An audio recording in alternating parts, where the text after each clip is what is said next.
Hey there, subscribe to my channel, and also press this bell icon so you never miss any new updates, cause whenever we upload new video you will get a notification on your phone. Part 1. Going to hear a conversation between an agent and Scott. First, you have some time to look at questions 1 to 5.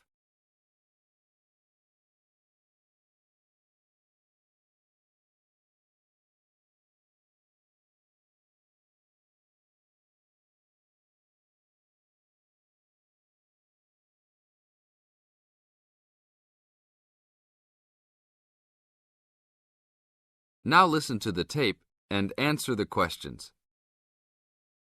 Howdy, what can I do for you? I'm here to ship some things back to China. Okay, we can do that. Shipping things back, eh? Have you lived there before? Yeah, I lived there for 3 years and came back 2 years ago. Now I'm going back to start my own business. Really? Did you ship things with us last time? No, I used a Chinese shipping agency. Well, I'll just let you know that rates have changed recently. So I don't know if they'll be comparable to what you paid before. It doesn't matter to me. My company's paying for it. Aha, then it's nothing off your skin, right? Okay, I'll need your name and where you need to go to pick up the items to be shipped. My name is Scott Linder, Linder, and I live in upstate New York, Saratoga Springs. Oh, sure, I know that place. I go to the races there. Great town. What's the zip there again? 770425. And the street address is 412 West Lake Road. 770425 Westlake, got it. And how big of a container are you going to be looking for? Well, I didn't have a container last time, and I don't think I'll need one this time. I think that I'll have about 6 cubic meters. We can get a subsection of a container then. How big is that? It's 2 meters wide and 3 meters long. 2 meters high, right? Yes, sir.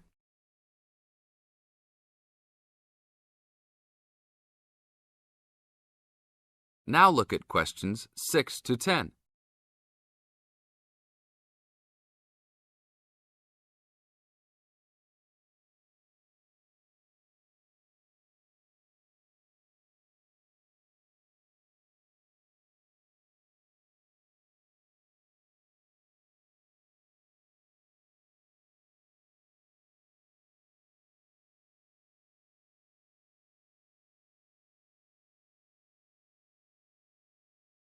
As the talk continues, answer questions 6 to 10. And for customs, I need to know what sort of items will you be shipping? Mostly furniture. But we'll also have quite a few boxes of books too. Any clothing? Nope, but we'll have some bicycles and wood that we use for a loft bed. Be careful with those bicycles. I hear bicycle theft is a big problem in China. Not if you know how to secure your bikes and where to store them. Well, good luck.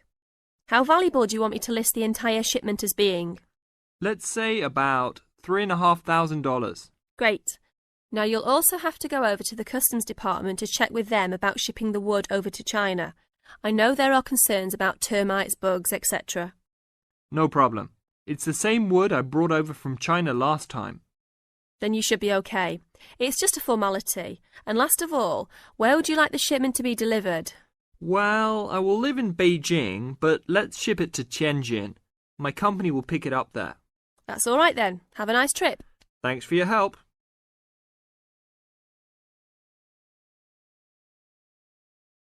That is the end of part 1. You now have half a minute to check your answers.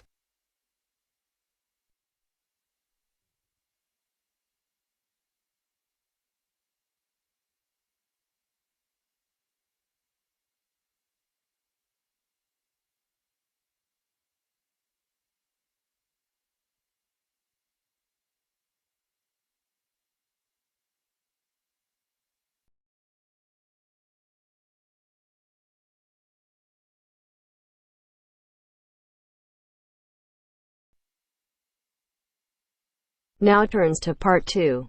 Part 2. You will hear a talk about young people living on their own. Listen carefully and answer questions 11 to 12.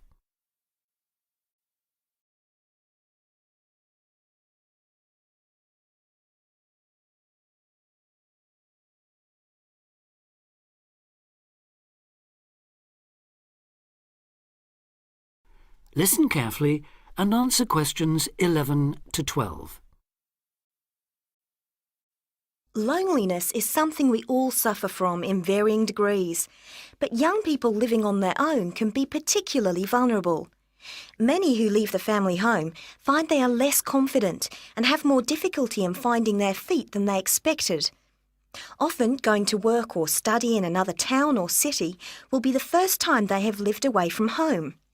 Although this may sound like an adventure for those dying to get away from the glare of the parental eye, for others it is a daunting prospect which generates apprehension, uncertainty and even fear. In fact, in a recent survey of over 1,600 people who had recently left home, 32% said that understanding and coping with loneliness was a crucial issue for them and made them feel highly stressed and distracted. An annual report by researchers last year recorded a noticeable increase in the number of individuals with homesickness, transition and isolation issues. Acknowledging that feelings of loneliness and isolation could impede progress at work or study, they examined the number of people using the welfare and health services. They found that young people in particular were prone to difficulties. Last year, 61% of all people using counselling services were aged under 30, and of this group, 57% were men.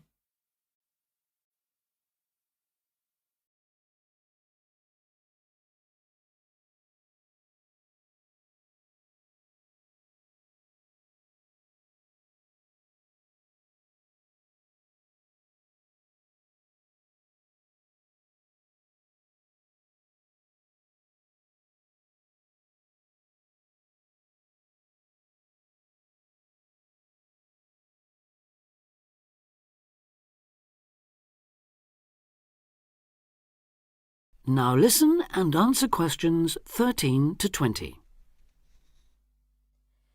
Leaving home involves a major change in lifestyle, work patterns and degree of independence.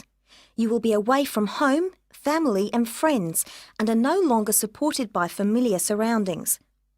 For this reason, in the first year, a lot of young people suffer from loneliness. Ironically, this sense of isolation comes at a time when you are likely to be surrounded by people most of the time. Living in a busy city, travelling on crowded buses and trains, you will be constantly among people. But this can sometimes compound your sense of being alone.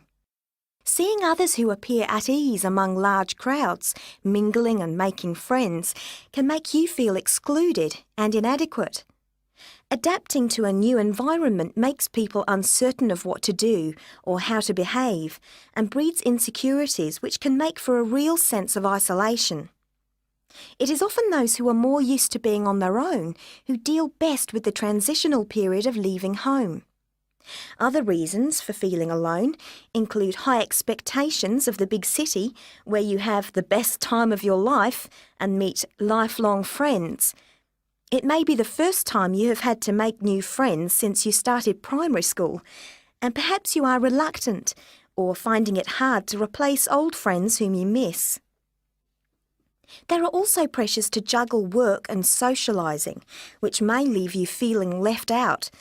Or it could be that you have a long-distance relationship and feel torn between your new lifestyle and that special person who lives so far away.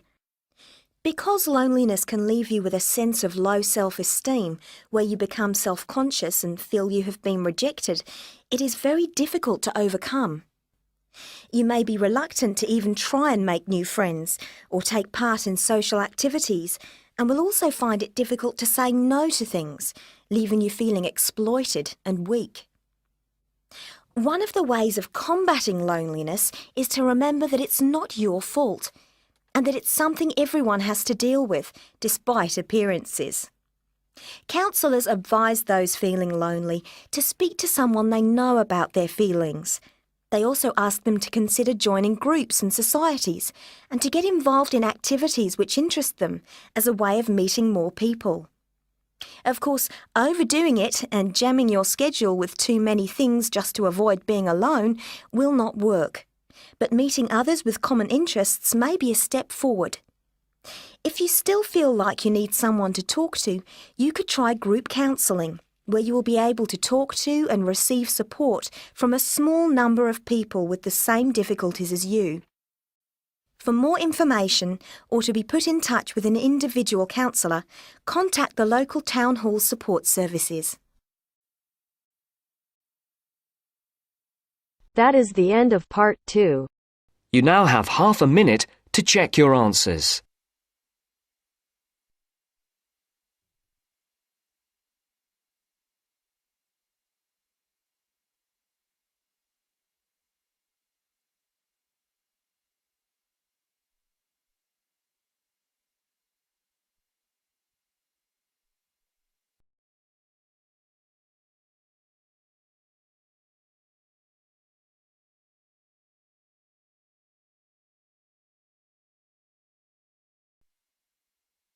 Now turns to part 3.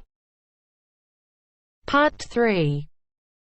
You will hear a conversation between Helen and her tutor. First, you have some time to look at questions 21 to 25.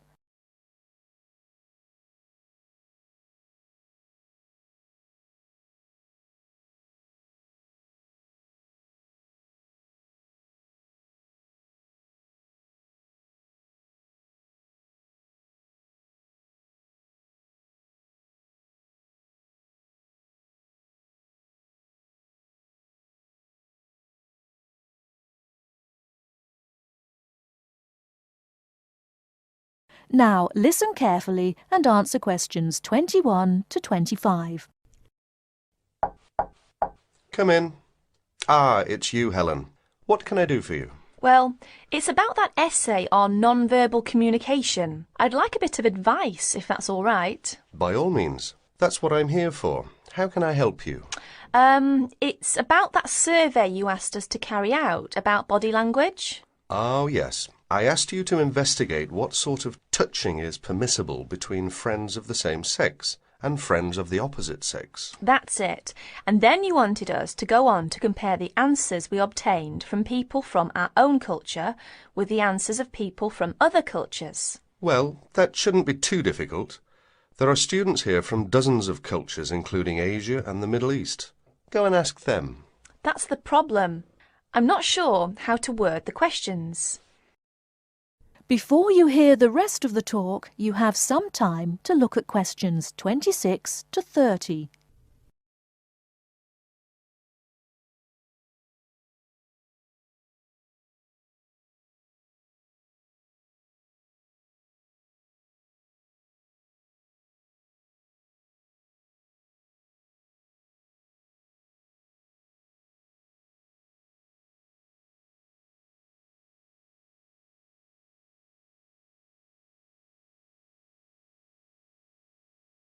Now listen and answer questions 26 to 30.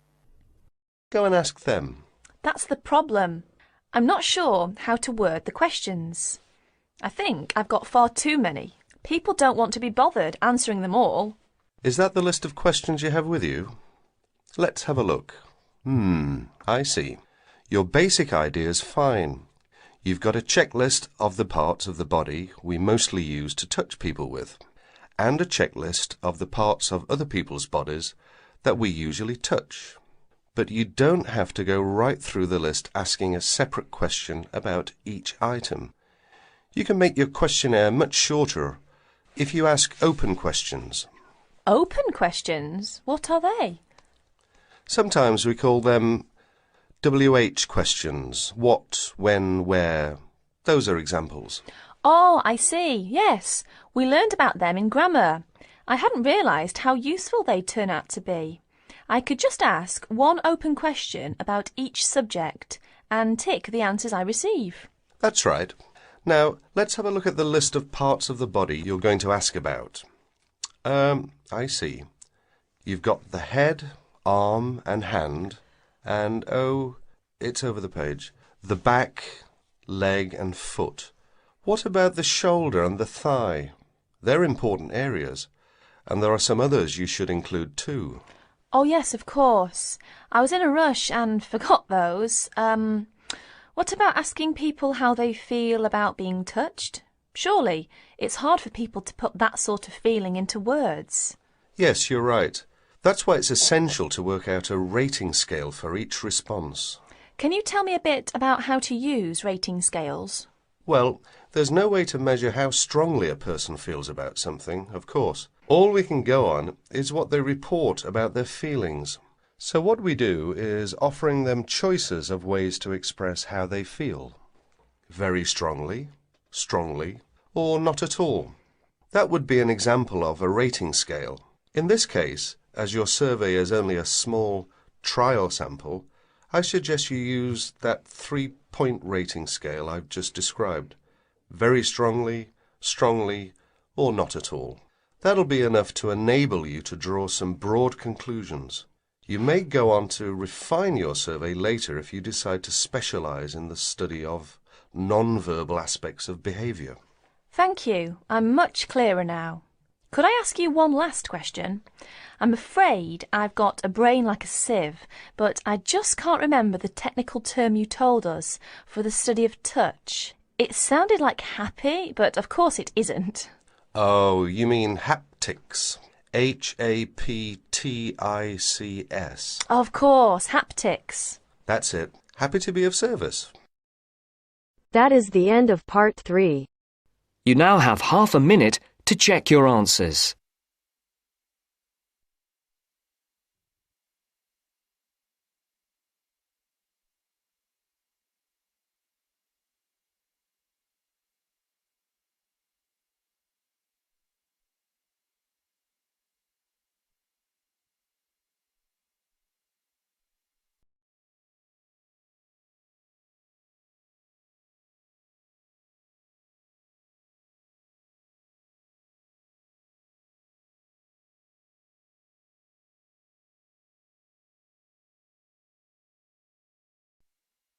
Now turns to part 4.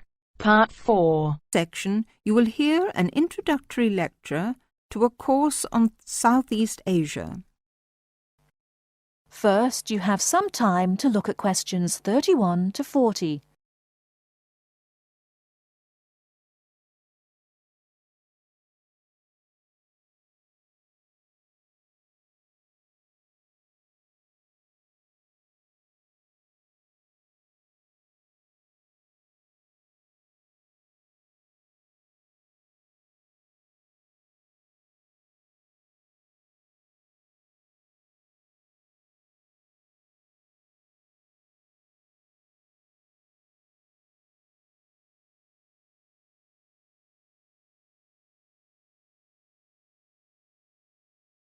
Now, listen carefully and answer questions 31 to 40. My name is Paul Stange. I'm coordinator of this course. It's called Southeast Asian Traditions. I'm also the author of the study guide and the course reader, and you should have those in front of you. As well as these, you'll need 2 textbooks for the course. There's the one by Osborne and there's another by Legg. I'll talk a bit more about the reading materials in a moment. Now, if you haven't got these materials, you can buy the textbooks at the university bookshop, and you can collect the study guide and the course reader from me on your way out of the lecture.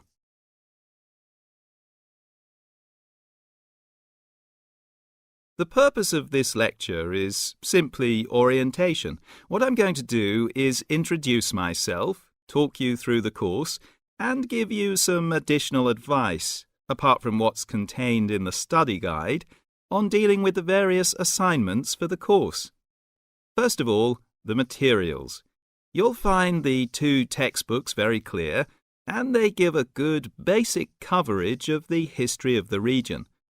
Most of the reading materials in the reader are fairly easy-going, but I have to warn you that 2 of them are quite difficult. These are the readings by Smale and Bender, and of these 2, the one by Bender is perhaps the more challenging. But don't let that put you off, because understanding these 2 readings is important to help you develop a clearer understanding of the cultures. In other words, they'll help you acquire greater sensitivity to the differences between the various cultures in the region.